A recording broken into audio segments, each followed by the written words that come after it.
जल्लोष आणि उत्साह दिसतोय। खरं म्हणजे यावेळेस आपण प्रो गोविंदा केला, गोविंदाला साहसी खेळामध्ये टाकलं, आपले गोविंदा स्पेनला पाठवले, आपल्या गोविंदाला सुट्टी दिली, आपल्या गोविंदांचं इन्शुरन्स केलं आणि म्हणून आज यावर्षी गोविंदामध्ये एकदम तेज उत्साह आहे। ही आपली संस्कृती आहे, आपली परंपरा आहे, हे आपले सण उत्सव साजरे झाले पाहिजे।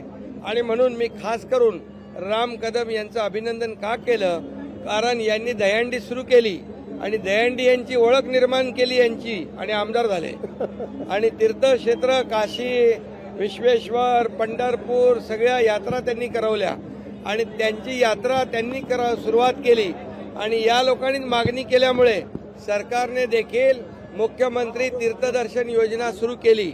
ज्यांना परवडत नाही त्या सर्वांचा विचार, जसं आम्ही मुख्यमंत्री माझी लाडकी बहीण योजना केली, लाडका भाऊ केला, लाडका शेतकरी केला, अन्नपूर्णा योजना केली, मुलींची उच्च शिक्षणाची फी 100% माफ केली। हे सगळ्या योजना करत असताना ज्येष्ठांना तीर्थदर्शन व्हावं यासाठी ती पण योजना आम्ही केली। वयोश्री योजना केली, सिनियर ज्येष्ठ लोकांच्या खात्यामध्ये डायरेक्ट 3000 रुपये डीबीटीच्या माध्यमातून टाकण्याचा आम्ही निर्णय घेतला। आणि म्हणून हे सगळं जे काही एक इकोसिस्टीम तयार झालेली आहे, एका कुटुंबाला काय काय लागतं हे बघून निर्णय घेणारं आमचं सरकार आहे, सर्वसामान्यांचं सरकार आहे।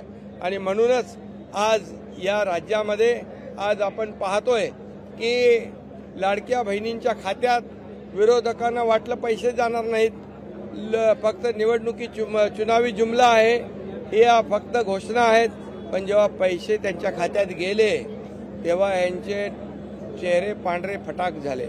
आणि म्हणून आज एक चांगलं वातावरण संपूर्ण राज्यामध्ये आहे आणि नक्कीच या गोविंदा उत्सवाच्या माध्यमातून देखील एक आनंदी उत्सव साजरा होतोय। गणपती आहेत, नवरात्री आहे, दिवाळी आहे, हे असे सण जे आहेत हे पूर्वी महाविकास आघाडी सरकारमध्ये बंद होते, यांच्यावर निर्बंध होते, परंतु ते आम्ही सगळे उठवले। आज निर्बंध मुक्त सण साजरे करण्याची संधी या बालगोपाळांना मिळालेली आहे आणि मी म्हणून गोविंदा उत्सवाच्या सगळ्यांना शुभेच्छा देतो।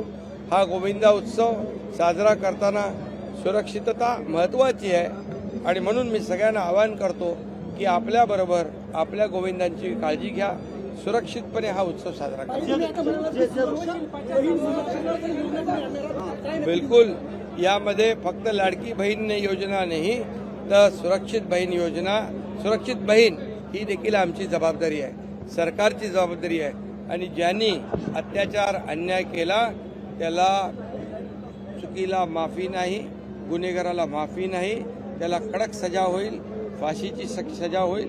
म्हणून या राज्यामध्ये कोणीही माझ्या मुली बाळींना आया बहिणींच्या वर डोळे वटारून बघण्याची हिंमत करता कामा नये, चुकीच्या नजरेने पाहता कामा नये, त्यांच्यावर अन्याय करता कामा नये, अत्याचार करता कामा नये। म्हणून राज्य सरकार पूर्णपणे कठोरतेने अशा नराधमांना शासन करेल। लोकशाही मराठी ऐका, पहा, जागरूक रहा।